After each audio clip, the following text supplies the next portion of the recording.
Hi Steve, good session today. Hope you found it helpful. Just going to run through those couple of things we talked about, mainly looking at sort of setup here now, getting yourself in a better position to control that club face. If you look on the left hand one, feet are quite narrow, head base is on top of the golf ball there now, okay, making it a little bit tricky if you sort of rotate back as well as you wanted to. As the club started going back with that sort of narrower stance, okay, you can see now sort of a little bit of knee collapse in there, okay, and as you come back in the golf ball now, it makes it very difficult for you to shift your weight over towards this left side, so sort of things hanging back here now, pretty much staying on the back foot, tend to bottom the club out a little bit.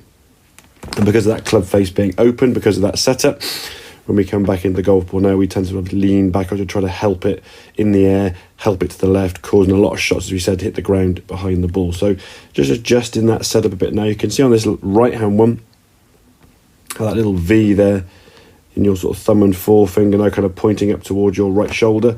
That's going to make it a lot easier for you now to square the club face up, and the need now to sort of hang back on your trail side is going to be gone. So the focus now from here in this better position, once we get to a sort of good start position, we're nice and relaxed in that grip pressure we discussed, getting your top of the backswing now, we got a nice stable position. Now it's basically closing up that gap between the mirror by moving your hips towards the target. You can see now sort of still spinning a little bit, not really getting that pressure into that left side, but because the club face was square, what we're going to find now when you strike the golf ball is going to go a little bit more to the left, and over time we hit a few shots there, the need and desire to want to kind of hit off the back foot started to go. So mainly got to get yourself in a much better start position, get the lead arm on the club a little bit more in line, get your grip in a little bit of a stronger position, gives it a little bit more of a base to swing from.